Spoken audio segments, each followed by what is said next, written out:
क्या आपने कभी सोचा है कि महाभारत का एक ऐसा योद्धा जो युद्ध के बाद भी ना मरा बल्कि आज तक जिंदा है? क्या सच में कोई इंसान हजारों सालों से धरती पर भटक रहा है? क्या वो अश्वत्थामा है जिसे भगवान श्री कृष्ण ने अमरता का श्राप दिया था? दोस्तों, आज हम एक ऐसे रहस्य पर बात करने जा रहे हैं जिसे सुनकर रोंगटे खड़े हो जाते हैं। एक योद्धा जो ना मर सकता है और ना ही आराम पा सकता है। एक ऐसा इंसान जिसे मौत भी छू नहीं सकती। तो आइए इस रहस्यमयी सफर की शुरुआत करते हैं और जानते हैं क्या अश्वत्थामा आज भी जिंदा है। जो जानकर आप भी सोच में पड़ जाएंगे। अश्वत्थामा एक ऐसा नाम जो सिर्फ एक योद्धा नहीं बल्कि क्रोध, बदले और अमरता का प्रतीक बन चुका है। वो महान आचार्य द्रोणाचार्य का पुत्र था जिसने बचपन से ही युद्ध कला में महारत हासिल कर ली थी।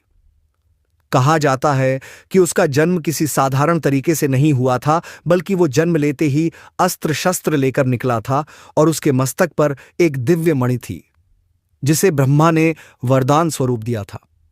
अश्वत्थामा को शिवजी का अंश माना जाता है। उसे काल की तरह निर्दयी और विजय से कभी पीछे न हटने वाला योद्धा कहा गया है। महाभारत के युद्ध में वो कौरवों की ओर से लड़ा और अंत में जब सब कुछ हार गया तब भी उसका क्रोध ठंडा नहीं हुआ। महाभारत युद्ध अपने अंतिम चरण में था। भीष्म, दुर्योधन, कर्ण सभी वीर योद्धा मारे जा चुके थे। अश्वत्थामा टूट चुका था, लेकिन उसका क्रोध अब चरम पर था। पिता द्रोणाचार्य की मृत्यु ने उसके भीतर आग भर दी थी और वह प्रतिशोध की आग में जल रहा था।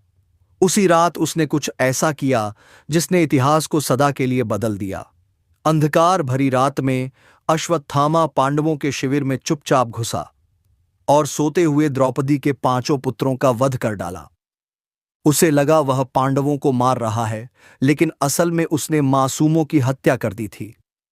इस पाप के बाद जब पांडवों ने उसे घेरा तब उसने अपना अंतिम अस्त्र निकाला, ब्रह्मास्त्र, जो पूरे ब्रह्मांड को नष्ट करने की शक्ति रखता था। युद्ध समाप्त हो चुका था, कौरवों की हार हो गई थी और पांडव जीत चुके थे। लेकिन अश्वत्थामा का क्रोध अब भी शांत नहीं हुआ था। उसने देखा कि पांडव वंश तो बच गया है।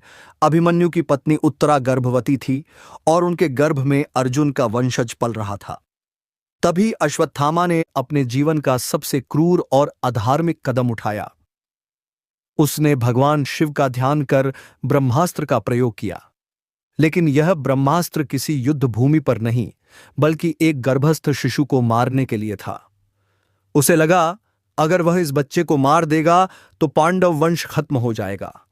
लेकिन तभी प्रकट हुए भगवान श्री कृष्ण। उन्होंने गर्भस्थ बालक की रक्षा की और अश्वत्थामा को ऐसा श्राप दिया, तू अमर रहेगा पर शांति तुझसे कोसों दूर होगी। तेरी देह से मवाद बहता रहेगा, शरीर सड़ता रहेगा, तू रोएगा पर मौत नहीं आएगी। जब तक कलयुग रहेगा तू धरती पर अकेला भटकता रहेगा। कहा जाता है तभी से अश्वत्थामा भटक रहा है, एक श्रापित योद्धा बनकर। श्राप तो उसे मिला पर वो मृत्यु नहीं बल्कि एक अंतहीन जीवन का श्राप, जिसमें न कोई घर था न कोई ठिकाना। अश्वत्थामा को अमर तो बना दिया गया, लेकिन ऐसी हालत में कि शरीर सड़ता रहे। माथे से मणि निकाल ली गई और उस स्थान से हमेशा खून और पस बहता रहे। सोचिए, एक योद्धा जो कभी अपराजेय था अब जंगलों में भटकता है, न इंसानों के बीच रह सकता है न देवताओं के बीच। वो अतीत की आग में जलता है और भविष्य की हर सुबह उसके लिए अंधकार बन चुकी है। न कोई उसका नाम लेना चाहता है न कोई उसका चेहरा देखना।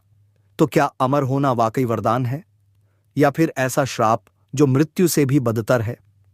यह सवाल सदियों से लोगों को हैरान करता रहा है। क्या अश्वत्थामा आज भी जीवित है? क्या वह वास्तव में धरती पर आज भी उसी श्रापित रूप में भटक रहा है? कई मान्यताओं और कथाओं के अनुसार अश्वत्थामा आज भी पृथ्वी पर जीवित है। कहा जाता है कि वह भारत के कुछ विशेष क्षेत्रों में, विशेष रूप से नर्मदा घाटी, वनदेवन या पचमढ़ी के घने जंगलों में अक्सर देखे जाने की कहानियां सुनने को मिलती हैं। कुछ साधु संतों और तपस्वियों ने तो दावा तक किया है कि उन्होंने एक ऐसे व्यक्ति से मुलाकात की जो न तो बूढ़ा हो रहा था और जिसके माथे से लगातार रक्त रिस रहा था। विज्ञान इस पर चुप है, परंतु लोक कथाएं आज भी जिंदा हैं। जो बताती हैं कि वह योद्धा जो श्रापित अमृता लेकर जी रहा है, आज भी कहीं ना कहीं हमारे ही बीच भटक रहा है। इतिहास और पुराणों के साथ साथ लोक कथाओं में भी अश्वत्थामा के जीवित होने के दावे मिलते हैं। कई संतों, तपस्वियों और स्थानीय लोगों ने अलग अलग समय पर उसके दर्शन की बात कही है।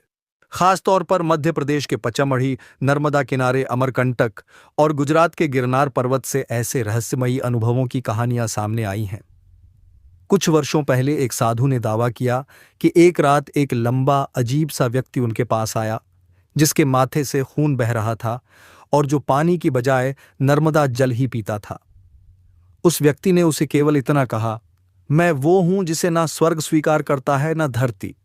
ऐसी घटनाएं कल्पना लग सकती हैं, लेकिन जब एक जैसी कहानियां बार बार अलग अलग स्थानों से सुनने को मिलें तो यह सवाल जरूर उठता है, क्या वाकई अश्वत्थामा आज भी हमारे बीच है? अब सवाल यह उठता है, क्या आधुनिक विज्ञान अश्वत्थामा के जीवित होने की संभावना को मानता है? सीधा उत्तर है नहीं। विज्ञान इस बात को प्रमाणित नहीं करता कि कोई व्यक्ति हजारों वर्षों तक जीवित रह सकता है। मनुष्य की जैविक संरचना ऐसी नहीं है कि वह मृत्यु को स्थायी रूप से टाल सके। परंतु यहां रहस्य और आस्था की बात आती है। कुछ वैज्ञानिकों का मानना है कि यदि कोई व्यक्ति हजारों वर्षों तक जीवित रहता तो उसके शरीर में कुछ अद्भुत जैविक या जीन परिवर्तन जरूर होने चाहिए। लेकिन अश्वत्थामा जैसे किसी व्यक्ति की अब तक कोई ठोस मेडिकल या डीएनए जांच नहीं हो सकी है। इसके बावजूद लोक कथाएं और संतों के अनुभव आज भी इस रहस्य को जीवित रखते हैं। विज्ञान जहां उत्तर मांगता है, वहीं आस्था कहती है। कुछ रहस्य तर्क से परे होते हैं। तो क्या हम केवल उन्हीं बातों को सच माने जिन्हें विज्ञान प्रमाणित करता है, या फिर वो भी जो हमारी संस्कृति और परंपरा में पीढ़ियों से जीवित है? इतिहास ने अश्वत्थामा को एक खलनायक के रूप में चित्रित किया है, एक ऐसा योद्धा जिसने बच्चों की हत्या की, ब्रह्मास्त्र का गर्भ पर प्रयोग किया और अपने क्रोध में धर्म की सारी सीमाएं लांघ दी। लेकिन क्या वह केवल एक पापी था, या फिर परिस्थितियों का ऐसा शिकार जो खुद को संभाल नहीं पाया? सोचिए, एक पुत्र जिसने अपने पिता द्रोणाचार्य की मृत्यु का अपमानजनक कारण देखा, एक योद्धा जिसने अपने पूरे कुल को खत्म होते देखा, और एक व्यक्ति जिसे पराजय की आग में जलते हुए अकेले जीना पड़ा। उसके पास ना अपना कोई था, ना भविष्य की कोई आशा। उसके गुनाह निश्चित ही क्षमा योग्य नहीं थे, पर कहीं ना कहीं वो भी उस युद्ध की विकरालता और छल का शिकार था। उसका क्रोध, उसकी पीड़ा और उसका अंधकार शायद किसी भी सामान्य व्यक्ति को राक्षस बना सकता था। तो क्या अश्वत्थामा को केवल पापी कहना उचित है, या फिर वह समय और हालात का त्रासदीपूर्ण परिणाम था? श्राप मिला था हजारों वर्षों तक भटकने का, बिना शांति, बिना सम्मान और बिना किसी मानवीय सुख के जीने का। पर अब सवाल यह उठता है, क्या यह श्राप भी कभी खत्म होगा? कुछ पौराणिक मान्यताएं कहती हैं कि कलयुग के अंत में जब भगवान कल की अवतार लेंगे तो अश्वत्थामा उनके महान योद्धाओं में से एक बनेगा। शायद वह तब तक अपने कर्मों का प्रायश्चित कर चुका होगा और एक बार फिर धर्म के पक्ष में युद्ध करेगा, एक योद्धा के रूप में, न कि श्रापित राक्षस की तरह। कई कथाओं में संकेत मिलता है कि जैसे ही उसकी आत्मा अपने पापों से मुक्त होगी, उसका श्राप स्वतः समाप्त हो जाएगा। लेकिन क्या वो दिन कब आएगा, या फिर वह आज भी जंगलों में भटक रहा है अपनी मुक्ति की तलाश में? अश्वत्थामा की कहानी सिर्फ एक योद्धा की नहीं, बल्कि एक चेतावनी है क्रोध, प्रतिशोध और अधर्म के अंजाम की। उसने अपने पिता की मृत्यु का बदला लेने के लिए धर्म की सीमाएं तोड़ी, और परिणाम स्वरूप उसे मिली ऐसी अमृता जो मृत्यु से भी कहीं ज्यादा दर्दनाक थी। आज भी उसकी कथा हमें यही सिखाती है कि गुस्से में लिए गए फैसले जीवन भर का बोझ बन सकते हैं। अश्वत्थामा जैसे योद्धा का अंत भले ही न हुआ हो, लेकिन उसकी पीड़ा, उसके हर पल की जलन हमें एक आईना दिखाती है कि शक्ति के साथ विवेक जरूरी है। तो अगली बार जब आप किसी से बदला लेने की सोचें, तो जरा अश्वत्थामा की कहानी याद कर लीजिएगा।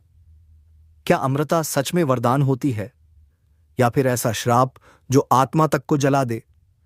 अगर आपको यह जानकारी सोचने पर मजबूर कर गई तो वीडियो को लाइक करें, अपने विचार कमेंट में जरूर साझा करें, और ऐसे ही रहस्यमयी किस्सों के लिए चैनल को सब्सक्राइब करें।